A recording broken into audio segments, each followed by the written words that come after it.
Orang tua ditinggalkan, Allah ditinggalkan. Terus bagaimana keberkahan hidup? Dia memutus dengan ayahnya tanpa ia sadari. Dan dosa yang semacam itu, kemudian apa? Menghilangkan keberkahan hidupnya, menyakiti orang tua. Sementara berkahnya hidup adalah di saat dia baik dengan orang tua. Ini ada banyak orang-orang semacam itu karena senang cinta-cinta. Lah sekarang ada suami sok salah ngaji, baca kitab Qutulijan kita begitu salah ngajinya, ngantuk sama ngeliat itu. Kamu sudah diserahkan oleh ibumu kepadaku, kamu nggak boleh ke bapakmu, ke ibumu. Nah ini salah ngaji ini.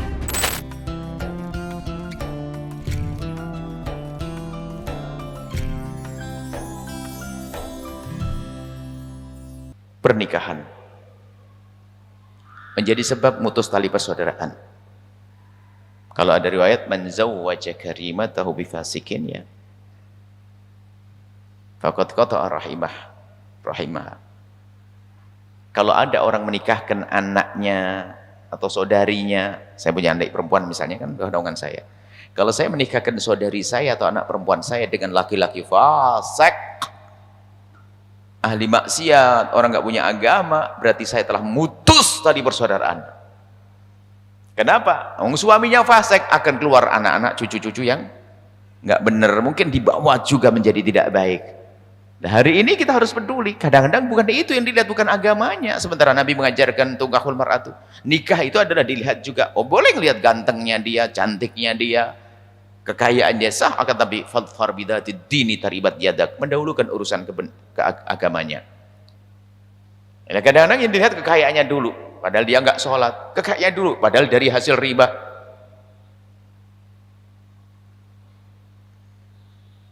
Bukan melihat gebiarnya itu. Adapun di saat mendapatkan, oh dia ganteng, dia kaya, dia soleh, ya itu kan sebuah kesempurnaan yang nggak ada masalah, sah-sah aja.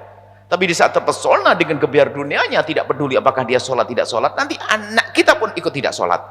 Yang jelas cucu kita nanti ikut bapaknya tidak sholat. Ayo. Makanya termasuk diantaranya bagi anak-anakku yang solehah, sebab memutus persaudaraan adalah juga pernikahan. Sebab menjadi tidak baik dengan ayah ibundanya. Karena apa? Mohon maaf adikku, anak-anakku yang solehah, yang di sini insyaallah di surga semuanya. Terlanjur seneng sama orang. Akhirnya apa? Nggak ikut petunjuk ayah ibundanya. Gula Jawa rasa coklat. Dunia silawas daun kelor. Kalau bukan dia nggak mau, padahal ayahnya punya calon lebih bagus. Kalau memang ayahnya memberikan calon orang fasik, wajib menolak. Bukan sebuah dosa. Wong tahu kok. Seorang perempuan misalnya, ayah mau jodohkan dengan seorang laki-laki, tapi dia laki-laki ini nggak sholat, atau dia pemabuk, pezina, wajib menolaknya karena tidak boleh masuk ulah saya. Bahkan kalau dia menikah tanpa izin orang tua menjadi sah, karena apa? Bapaknya adalah menjodohkan dengan tidak baik dan melarang menikah dengan orang baik, namanya wali adl. Tapi kalau bapaknya memberikan jodoh yang baik hanya gara-gara sudah terlanjur jatuh cinta, akhirnya apa? Nggak peduli dengan orang tua. Orang tua ditinggalkan, Allah ditinggalkan. Terus bagaimana keberkahan hidup? Dia memutus dengan ayahnya tanpa ia sadari. Dan dosa yang semacam itu, kemudian apa? Menghilangkan keberkahan hidupnya, menyakiti orang tua. Sementara berkahnya hidup adalah di saat dia baik dengan orang tua. Ini ada banyak orang-orang semacam itu karena senang cinta-cinta.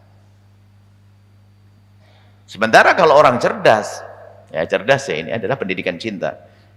Kita juga akan membuat satu gerakan dahsyat, gerakan besar untuk membuat satu diklat cinta di beberapa kota. Ini sudah kita rencanakan. Beberapa kota ini di tempat yang nyaman, anak-anak muda untuk bagaimana bercinta yang benar supaya tidak salah mencintai ya. Salah mencintai kan repot. Kalau orang salah makan kan sakit perut. Tapi kalau salah mencintai sakit seumur hidup kan begitu. Mencintai orang nggak benar, nyeksa, dolim, ngasih makan haram dan sebagainya. Serem. Kita harus ada diklat cinta itu ada. Nah ini kayak begini. Orang terlanjur cinta, dilanggar orang tuanya. Tapi kalau orang cerdas begini loh ya. Misalnya kami seorang laki-laki. Ada perempuan, ternyata dalam urusan nikahnya apa ditanya, umimu gimana? Umi gak setuju. Ayah enggak. Terus nggak ada masalah. Yang penting kan aku cinta kamu, abang. Terus, ya sudah nggak apa-apa, ayo kita pergi. Wah, kalau saya cerdas mikir, ibu bapaknya aja ditinggal yang sudah baik, dari lama-lama sudah baik. Lah kok saya baru kenal, jangan-jangan 1 tahun saya dibuang. Enggak, sorry. Cerdas dong, masa orang begitu masih diterima. Wong bapak ibunya aja. Bapak ibunya aja ditinggal. Yang nyusui, nyari nafkah. Lah kok tiba-tiba gara-gara cinta, yang penting dengan abang. Itu kan kisah di film. Lari dari rumah, kemudian hidup semati, dikontrakan kayaknya senyum. Itu karena filmnya kan dipotong. Coba dilanjutkan kisah filmnya. Berantakan, harus hancur dong, kurang ajar sama orang tuanya. Ini kan kisah film. Orang tua. Maka di sisi lain, orang tua tidak boleh menjodohkan anaknya dengan orang yang tidak benar. Karena itu memutus tali persaudaraan. Di sisi lain seorang anak, hati-hati. Kecuali seorang anak menemukan bapaknya tidak mengerti. Seperti menjual anaknya, dinikahkan dengan laki-laki tidak baik. Hanya karena macam-macam. Naudzubillah. Seorang anak tidak boleh menurutinya. Jangan mau masuk wilayah keharaman. Nah, ini seperti itu. Pernikahan ini juga bisa saja menjadi sebab mutus tali persaudaraan. Pasangan. Makanya ini kami jadikan rumus setelah ini. Hei suami, jadikan pernikahanmu dengan istrimu sebab tolong menolong dalam kebaikan. Maka sederhana, tolong dan ajari istrimu agar semakin baik dengan bapak ibunya dan saudara-saudaranya. Wahai istri, ajari suamimu agar semakin hari semakin baik dengan bapak ibu dan saudara-saudaranya. Kita lanjutkan rumusnya, pemahamannya begini. Wahai suami, jika istrimu itu orang yang sangat baik dengan bapak ibunya dan saudaranya, maka dia wanita solehah. Pantas kalau engkau menitipkan benih di rahimnya. Tapi kalau seorang perempuan, saya tidak menunjuk ke sini, perempuan di sana itu juga sama bapaknya nggak baik, ibunya tidak baik, sama saudaranya nggak baik, Anda akan nitipin rahim, akan keluar perempuan lebih jahat dari dia nanti. Hati-hati. Anda harus cerdas begini nih. Makanya menolong istri agar semakin baik itu sebetulnya untuk kebaikan di masa depan yang panjang. Lah sekarang ada suami sok salah ngaji, baca kitab kudu dijeni kita mungkin salah ngajinya ngantuk sama ngeliwet tok itu. Kamu sudah diserahkan oleh ibumu kepadaku, kamu nggak boleh ke bapakmu, ke ibumu. Nah ini nih, ini salah ngaji nih. Suami yang benar adalah mengajari istrinya, sayang, istriku tercinta, kemanapun kau pergi memang harus izin abang dong, tapi untuk ayah ibumu free, nggak pakai izin, kapanpun kau boleh ke sana. Wah, begitu. Perlu apa? Ayo, aku bantu. Yang penting ibumu senang, dibantu istrinya untuk baik dengan bapak ibunya. Adik-adikmu sayang mau sekolah, abang akan berusaha cari uang untuk adik-adikmu, jangan khawatir. Tapi abang sendiri kan kurang, biarpun kurang kita akan berusaha untuk adikmu. Duh, diajari agar istrinya baik sama saudaranya, berarti telah menjadikan istri yang soleha, layak kita titipkan benih di rahimnya. Coba kalau istrinya mutus tali persaudaraan dengan adiknya nggak peduli, dengan adiknya kurang ajar, jahat dia, kita akan titip rahim di sana, titip benih di sana, muncul orang nggak benar. Ini udah cerdas berpikir. Sama seorang wanita, suaminya kalau dia orang baik, baik dengan bapak ibunya, penuh kasih, dengan saudaranya, penuh kasih, wah dahsyat. Maka kalau menitipkan benih di rahimmu, itu benih yang bagus. Wong sholat enggak, sama saudaranya kurang ajar, ngerebut waris, aduh, mau titip benih, benihnya benih buruk. Makanya tolong ini, harus ada gerakan-gerakan baru hari ini. Ajari pasanganmu untuk semakin dekat dengan keluarganya dan orang tuanya. Nya loh ya, bukan mu. Ajari istrimu agar semakin baik dengan bapak ibunya, bukan ibumu. Nya. Dan saudara-saudaranya, bukan mu. Dan engkau wahai para istri, ajari suamimu agar semakin baik dengan bapak ibunya dan saudaranya, bukan mu. Ya mungkin seorang istri saat mendengar suaminya transfer uang, ketemuan, kelihatan transfer uang ke rumah ke ibunya, suaminya, istri langsung, bang, apa dek sayang, abang baru transfer uang ya? Suaminya ragu-ragu ini, kok tahu? Ya kan ada struk yang keren, ke ibu ya? Iya dek, maaf, abang kasih berapa? 3 juta, bang, Oleh matanya bener nih. Abang ngasih tahu. Kenapa abang nggak ngasih tahu saya? Maaf. Coba ngasih tahu saya bang, tak tambah 3 juta abang. Oh, itu banyak kirain mau marah. Wah, cantik bener nih perempuan. Nah, sekarang nggak rewel. Lu kok banyakan ibumu daripada aku? Ya nggak ada masalah dong. Yang penting kita cukup. Ibu mau ngasih ibunya lebih banyak nggak ada masalah. Mungkin belikan rumah, mobil. Sekarang ada istri marah kalau suaminya lagi baik-baik sama ibunya. Sekarang ada di kalangan selebritis katanya ada. Wah, ini gurunya adalah bukan ustadz, gurunya bukan ulama, gurunya adalah kisah yang terjadi di sana. Problem. Kalau tidak salah kita pernah ada mendengar katanya tidak tahu artis siapa atau orang public figure siapa itu. Dia ngomong, dia urusan dengan suaminya atau bagaimana, siapa paham, kita tidak ngerti orangnya. Saya tidak pengen tahu juga. Kata apa?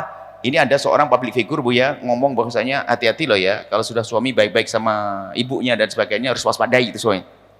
Wah ini kan, ini perempuan nggak bener, nggak bakal lama kisah hidupnya itu.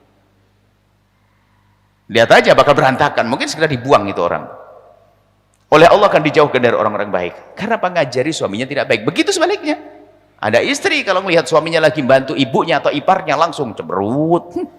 Kalau ada adik iparnya datang langsung dijamin kulkas bersih, rumah kotor. Ayo siapa yang kayak gitu? Jelek banget itu. Lihat pernikahan sampai derajat apa? Begitu besarnya pengaruh pasangan. Kami itu membagi waris. Saya panggil anak-anaknya, mantu gak boleh ikut.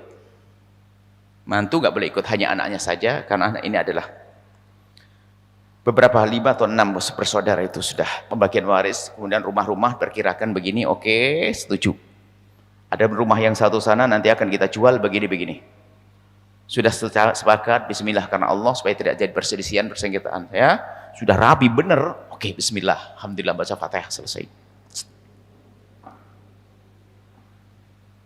Bubar pulang ke rumah suami masing-masing, istri masing-masing.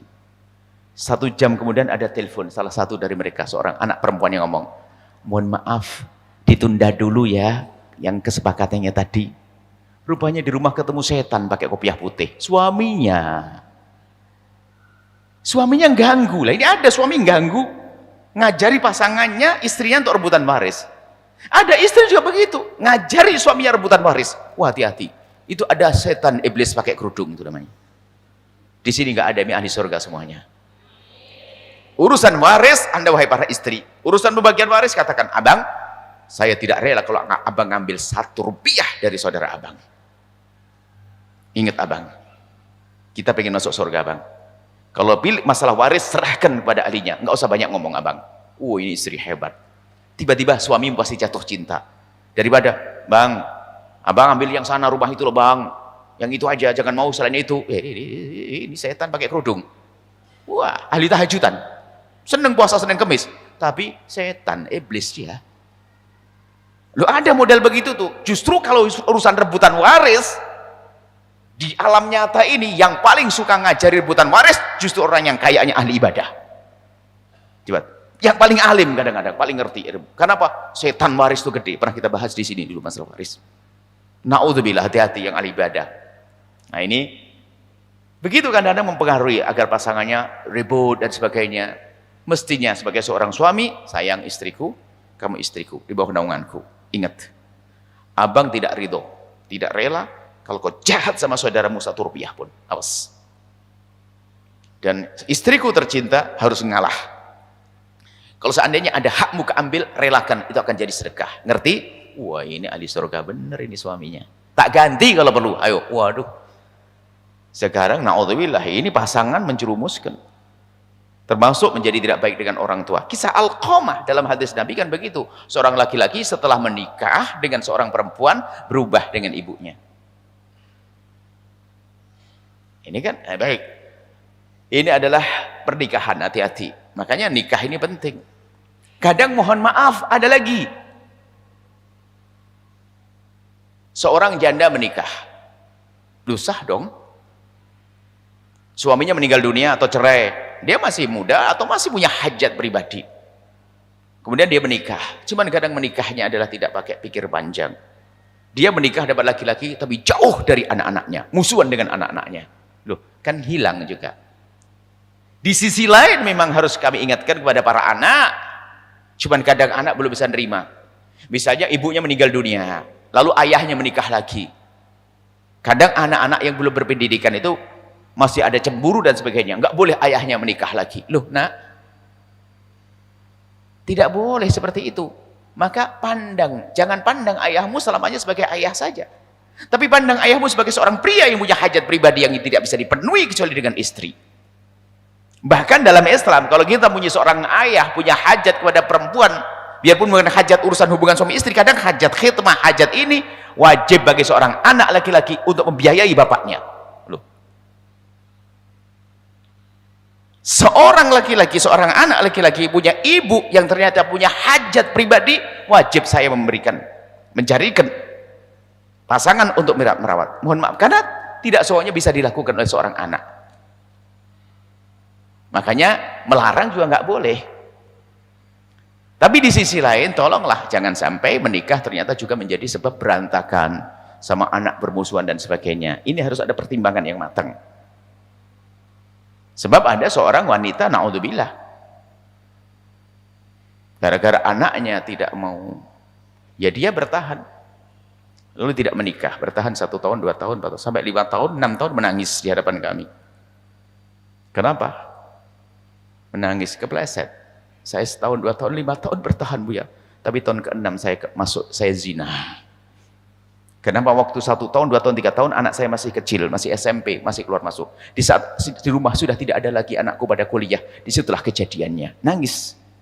Padahal karena dia punya hajat untuk menikah. Makanya seorang anak yang melarang ayahandanya yang punya hajat kemudian melarang, itu termasuk bentuk memutus juga. Wong dia haknya dia.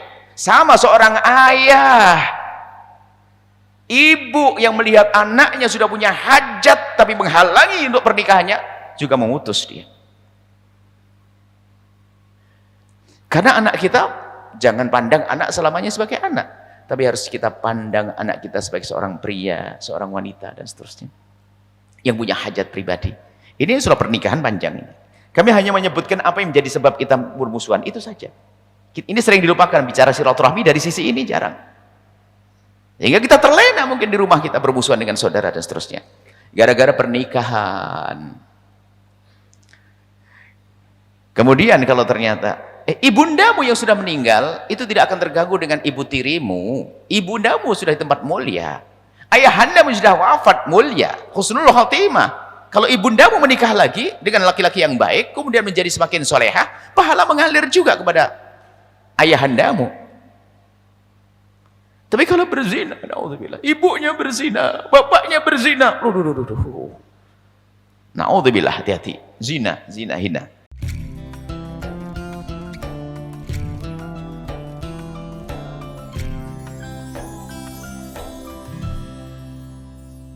Sahabat Al-Bahjah TV, setelah menyaksikan video ini, jangan lupa bersolawat kepada baginda Nabi Muhammad. Shollu ala Nabi Muhammad. Allahumma sholli alaihi wa ala alihi wa sahbihi.